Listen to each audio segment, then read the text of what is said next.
Yes, students, we are going to begin with Unit 2 today.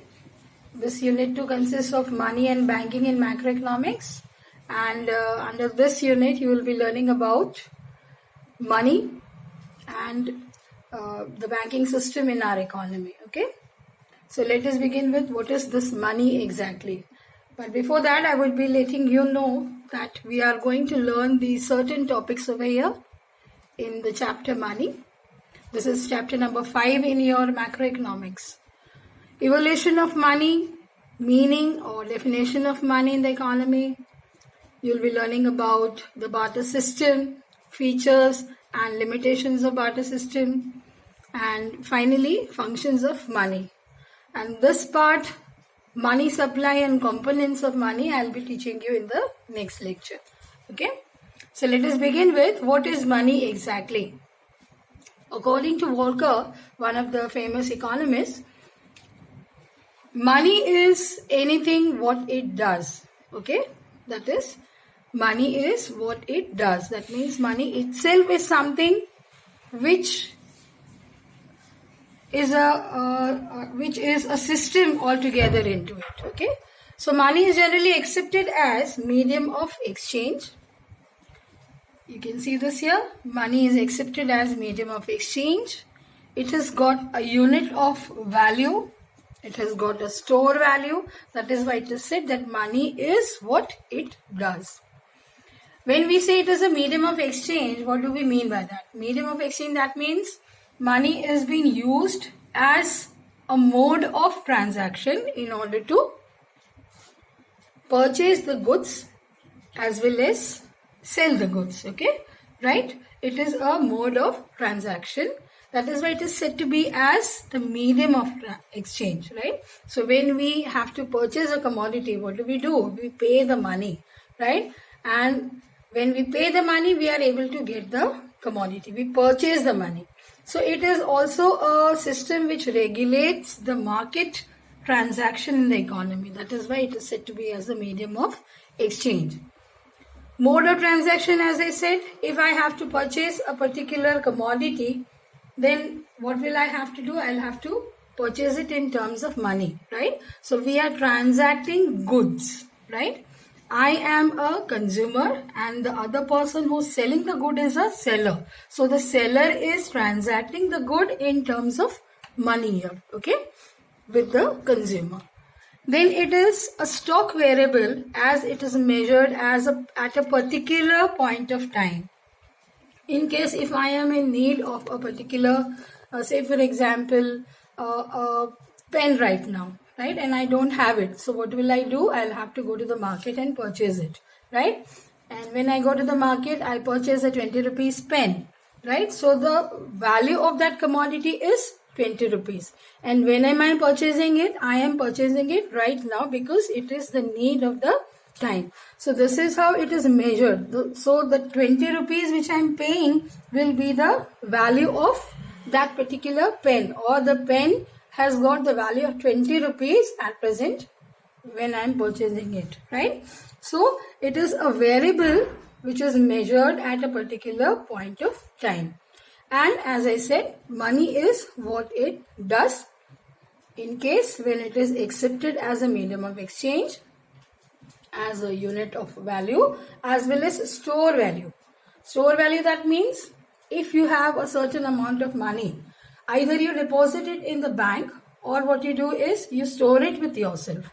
And whenever you are in need of it, you use it as a medium of exchange or a mode of transaction. So this gives birth to the store value of money. I think it is clear to you.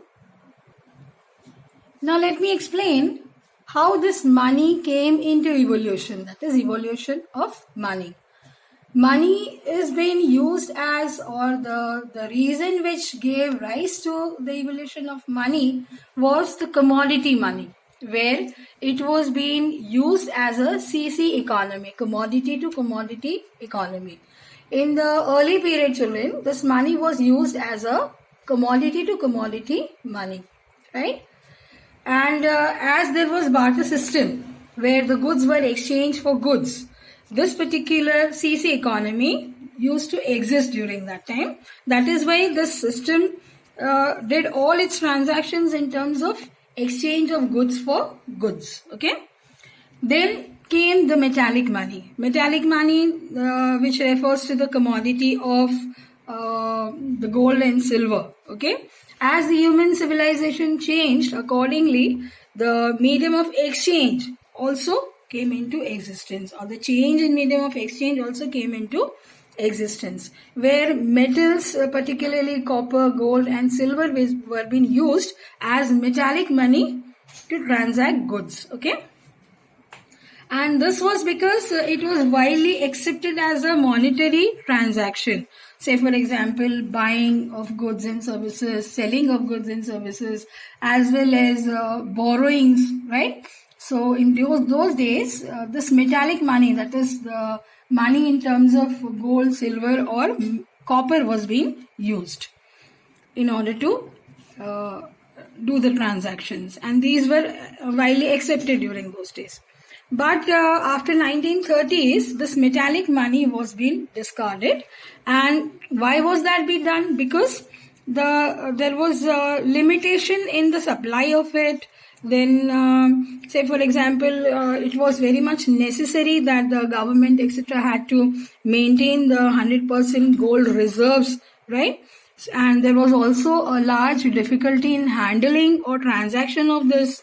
And also there was a difficulty in safety during the transportation or the trade. Okay, so that is why this metallic money was being discarded after 1930s. And what came into existence? Paper money came into existence. Okay, and in order to simplify the inconvenience of the gold and silver or metallic money, invention of paper money came into existence. And this facilitated a large number of transactions at a by and large scale. And this paper money was regulated and controlled, okay, by the banking system. And in our economy, it has been controlled by the RBI. So as I said, in our country, it has been controlled and regulated by the RBI, as RBI has got the apex authority in order to issue the currency for the country, okay, for the economy. So the Indian currency has been issued by RBI, right?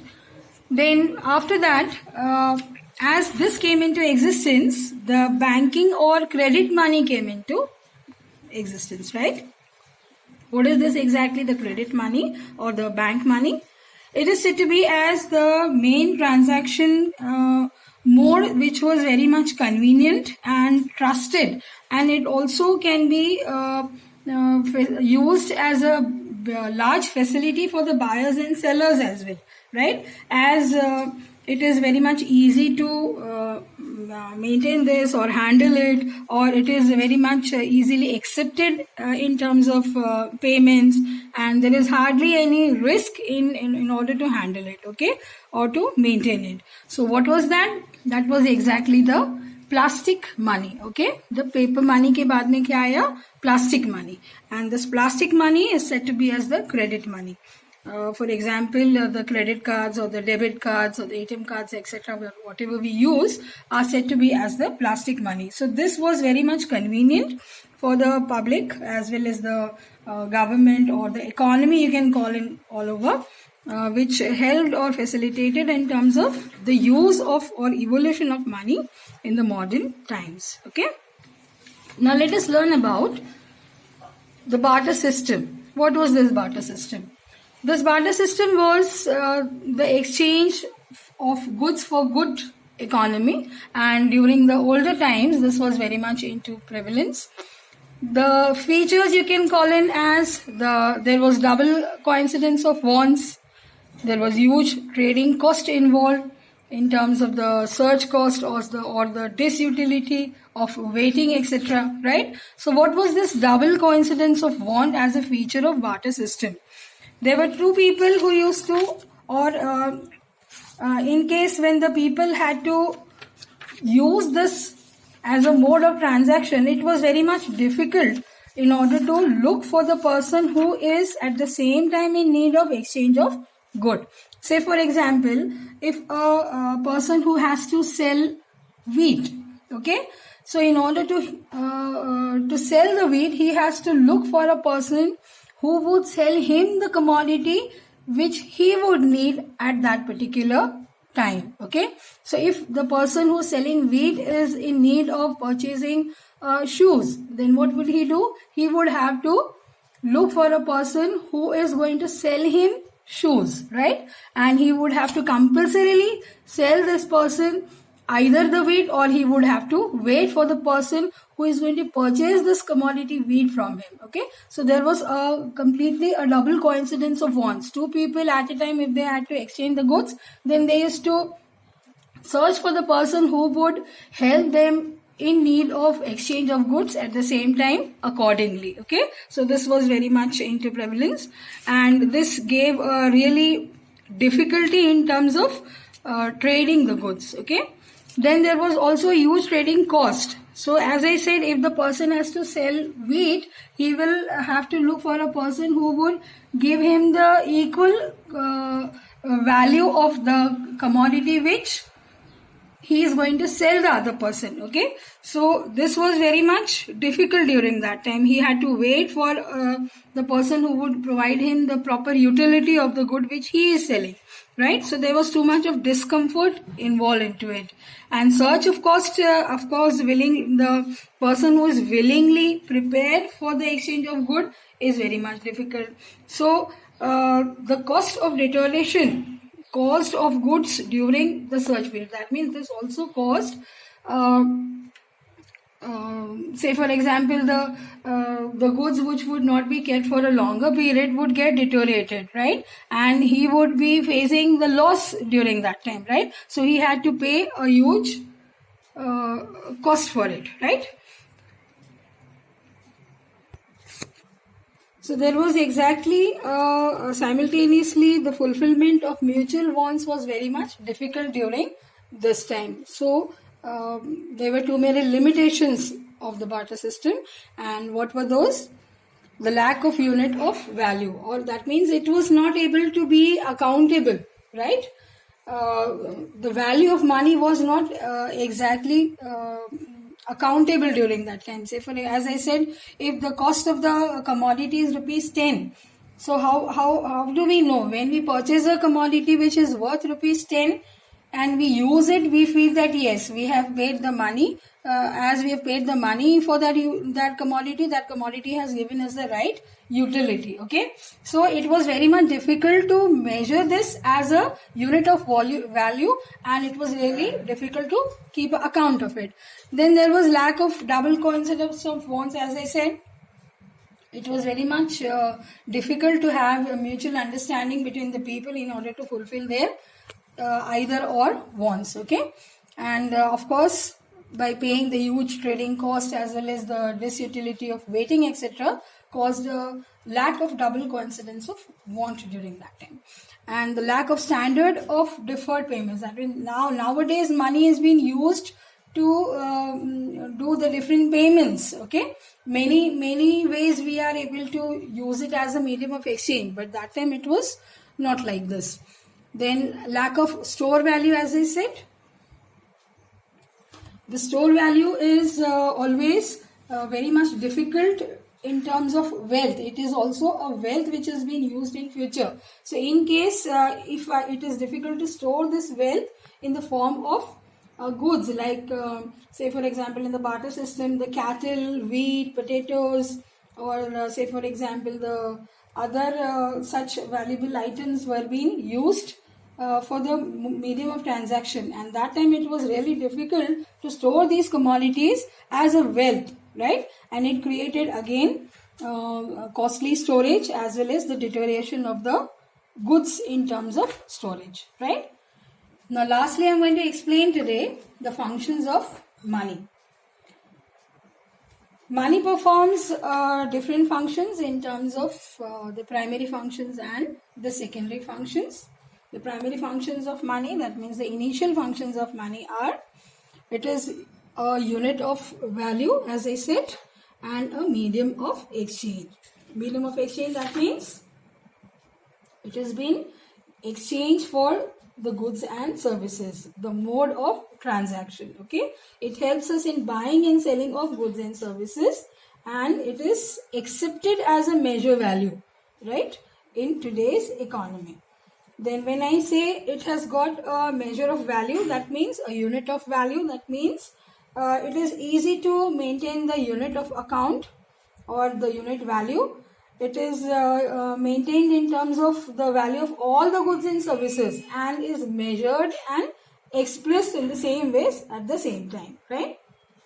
So the value of each good or service is a standard unit of quoting the prices and goods and services. Okay, whenever we purchase a good, we pay the value of that particular good, right? And this also indicates the value of money here, right? When we purchase a good for a particular use or utility. Then let us learn about the secondary functions. Secondary functions involve the standard of deferred payments as well as a store value. What are these standard of deferred payments? It is the payment which has facilitated the market transactions, children, for buying and selling as well as borrowing. When we transact the goods in terms of money, where do we do it? We go to the market, right? So what do we do is we pay the cost of that particular commodity and we purchase it, right? So it is used as a payment mode. If we have to purchase a durable good, right, which we are going to use for a longer time, so again it is going to show the value of that durable good. And when we purchase it, what are we doing? The seller is selling it to us and we are the consumers who purchase it, right? At the same time, the basic transactions in the modern times are being carried out with the money, which is said to be as a standard of deferred payments, right? Then in the same way, money has got also a store value, which means that the goods which we are going to value in terms of money, at times it becomes difficult. Say for example, the luxury goods such as the gold, right? When we purchase gold, what are we doing? We know,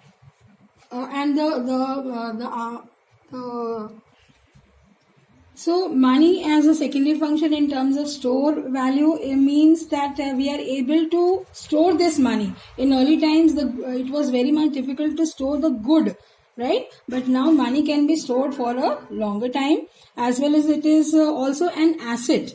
As for example, if I purchase gold, so what I do transact money in order to purchase this gold, right? I am exchanging money in terms of purchasing the gold. So when I purchase the gold, this gold has got a good store value, right? As well as it is an asset. And in the same way, the store value of money has been increased when I purchase gold as an asset, because this gold, whenever I want to use it, I am going to use it for a longer time. But at the same time, in the conditions when there is an emergency, this money as an asset which has been saved with me at home or in the bank, as well as this gold, both are going to give me the store value of that particular period. Okay.